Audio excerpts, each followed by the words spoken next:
며느리가 요즘 왜 이렇게 조용하지? 예전에는 먼저 전화도 하고 카톡도 자주 보내더니 혹시 이런 생각 한 번쯤 해보신 적 있으신가요? 처음에는 그저 바쁜가 보다 생각했죠.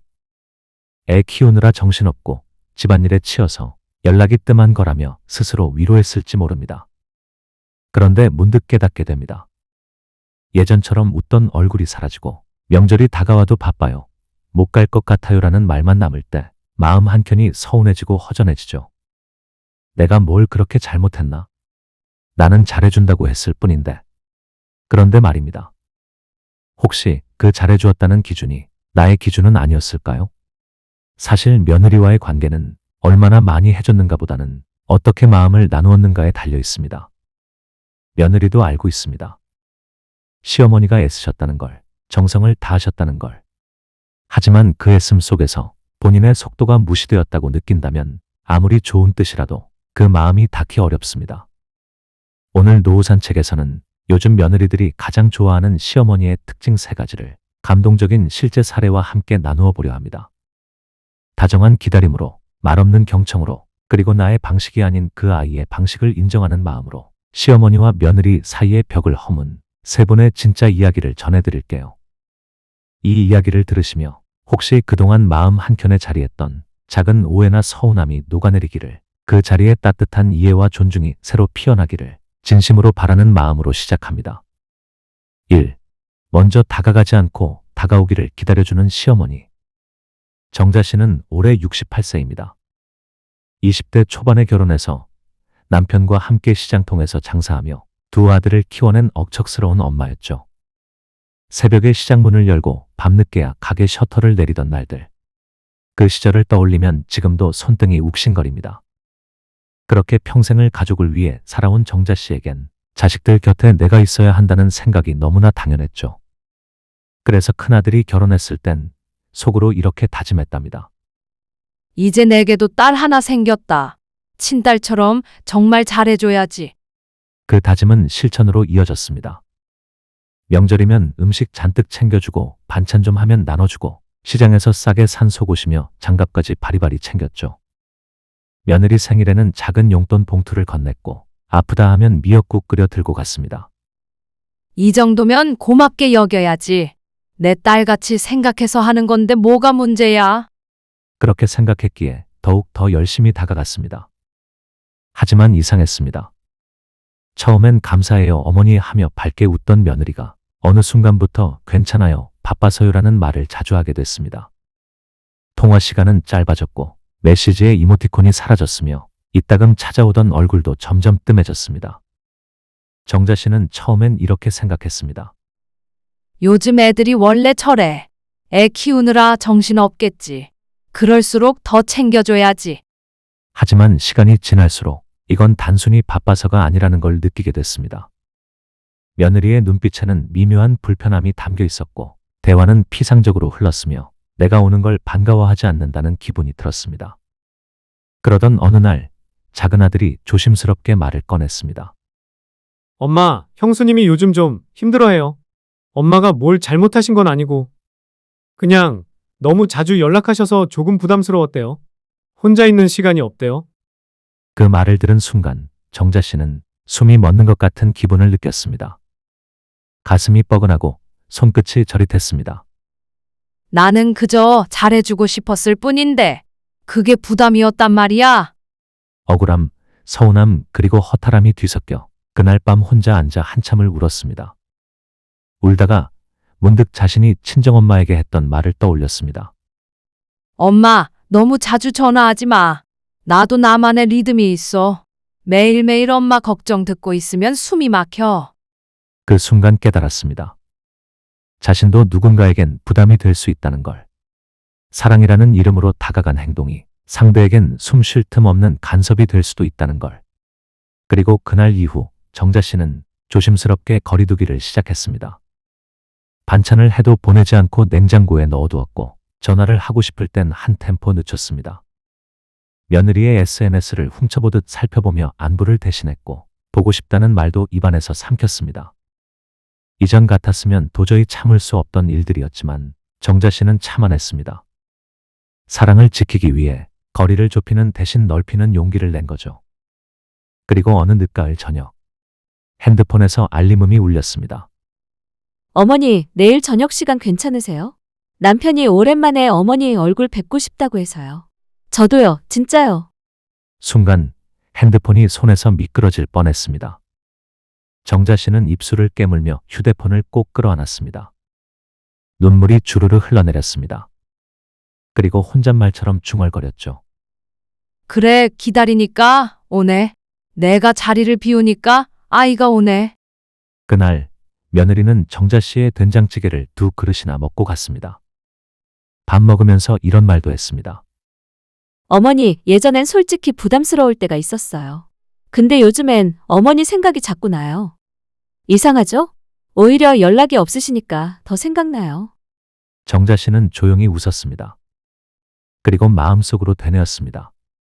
가까워지려면 가끔은 멀어져야 한다는 걸 나는 이제야 배운다. 이후 정자 씨는 며느리와의 관계를 자주 보는 사이가 아닌 서로 보고 싶은 마음이 오가는 사이로 만들기로 했습니다. 그건 거창한 변화가 아니라 그저 기다려주는 마음에서 시작됐습니다. 우리 모두는 누군가에게 너무 빨리 다가갔기에 멀어진 적이 있습니다. 그리고 그 사람을 진짜 사랑했기에 다시 기다려주기로 마음먹었던 순간이 있습니다. 가족이라는 이름으로 내 방식대로 사랑하려 했던 과거에서 이제는 그 사람의 속도를 인정해주는 성숙으로. 그렇게 우리는 또 한 번 어른이 됩니다. 2. 조언보다 경청을 잘하는 시어머니. 영자 씨는 66세. 정 많고 할 말 많은 인정 넘치는 어른입니다. 가슴에 얹힌 말은 그냥 넘기지 못하고 누가 고민만 얘기해도 가만히 있질 못하는 성격이죠. 특히 큰아들 부부의 일이면 더 그랬습니다. 결혼한 지 2년 만에 손주가 생겼고 며느리는 출산 후 바로 육아에 들어갔습니다. 처음엔 모든 게 괜찮아 보였습니다. 하지만 어느 날부터인가 며느리의 눈이 자주 붉어졌고 말수도 점점 줄어들었습니다. 처음엔 피곤해서 그런 줄 알았습니다. 하지만 다음 주, 또 그 다음 주, 며느리의 분위기는 점점 더 가라앉았습니다. 어느 날, 영자 씨는 식탁에 앉아 밥을 먹다가 아무 말 없이 밥풀을 쓸어내는 며느리를 보고 이렇게 말했습니다. 아가, 왜 그렇게 축 처져 있어? 애 하나 키운다고 벌써 지치면 어떻게 하니? 우린 셋씩 낳아서도 다 해냈어. 그 말에 며느리는 고개를 끄덕이며 웃었지만 그 웃음은 어딘가 어색하고 힘이 없었습니다. 그리고 그날 저녁 큰아들이 전화를 걸어왔습니다. 엄마, 혜진이 좀 많이 힘들어. 산후우울증일 수도 있대. 엄마가 뭘 잘못하신 건 절대 아닌데. 그냥 요즘은 조언보다 그냥 들어주는 거가 더 위로가 된다더라. 그 말을 듣고 영자 씨는 아무 말도 할 수 없었습니다. 나는 정말 아이가 걱정돼서 말한 건데 그 말이 위로가 아니라 상처였다니. 그날 밤 혼자 앉아 혜진이의 얼굴을 떠올렸습니다. 결혼식 날 수줍게 고개 숙이며 인사하던 아이. 아이를 안고도 아직은 어딘가 서툰 세대. 그런 아이에게 내가 너무 쉽게, 너무 익숙한 말들로 마음을 누르고 있었던 건 아닐까. 그때 정자 씨의 머릿속에 오래된 기억 하나가 떠올랐습니다. 자신이 시집 온 지 석 달쯤 되었을 때 시어머니에게 들었던 말. 너는 왜 이렇게 기운이 없어? 우리 때 내 둘 낳고도 장터 나가서 팔았어. 그 말에 울고 싶었지만 눈물도 아까워서 그냥 웃으며 밥을 퍼먹던 그때의 자신. 며느리 혜진의 표정이 그때 자신의 얼굴과 똑같았다는 걸 뒤늦게 깨달았습니다.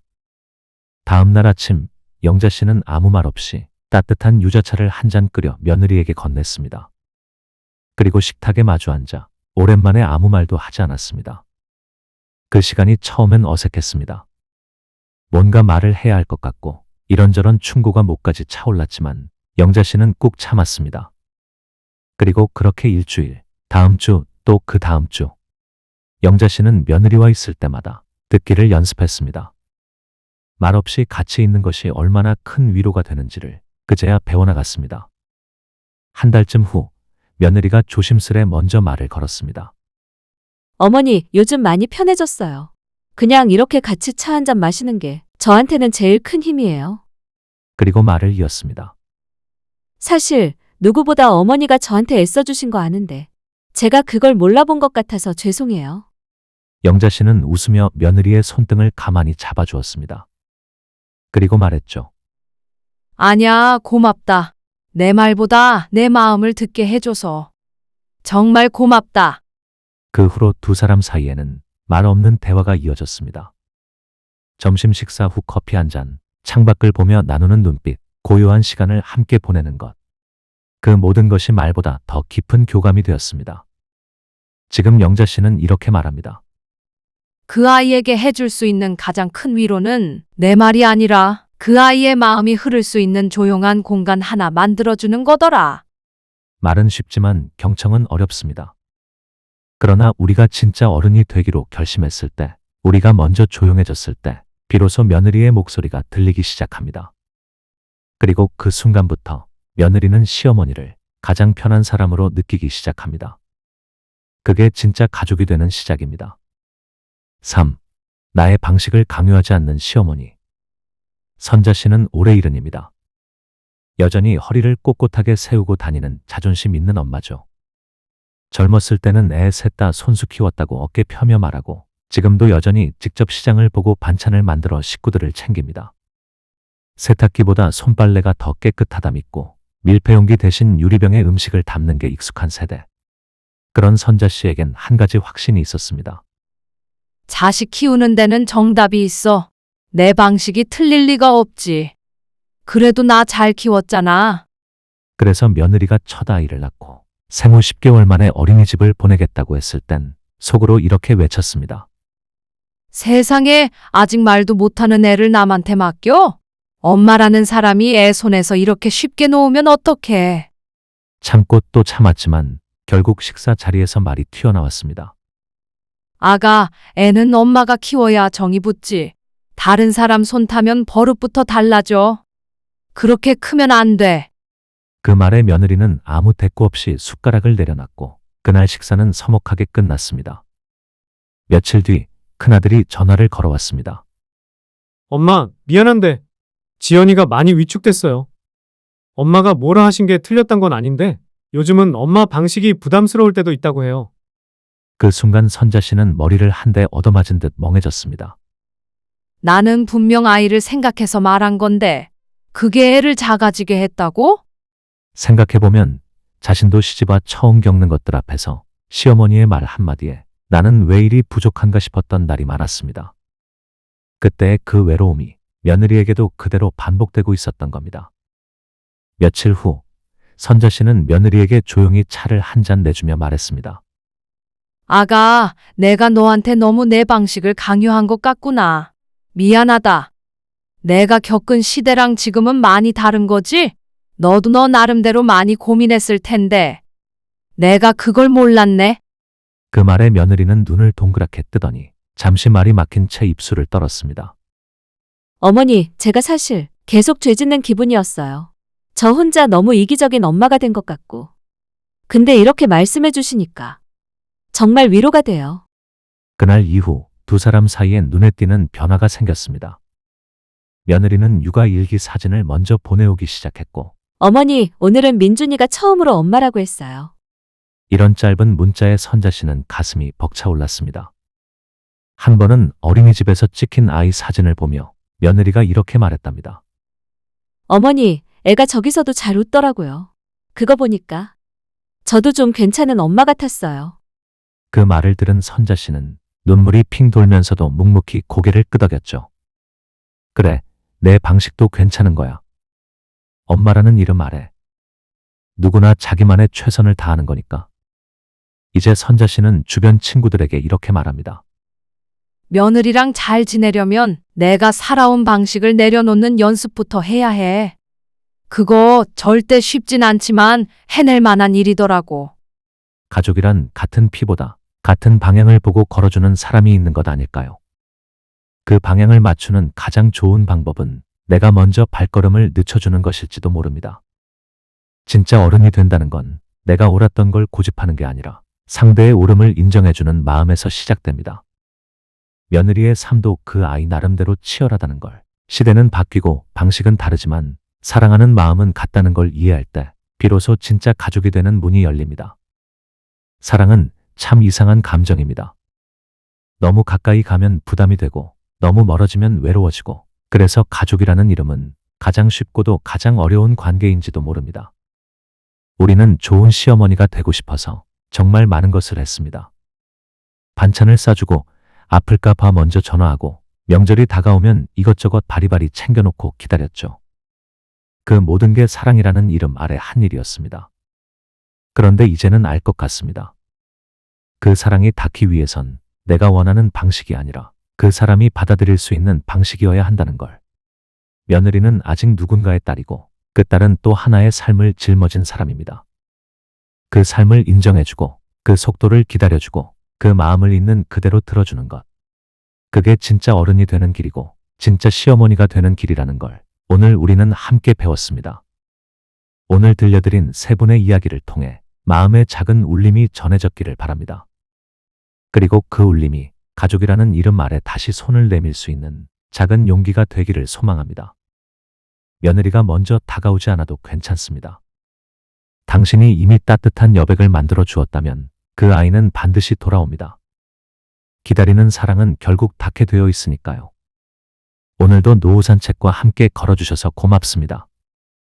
내일도 당신의 하루가 평안하시길 바랍니다. 노후 산책은 언제나 당신 편입니다.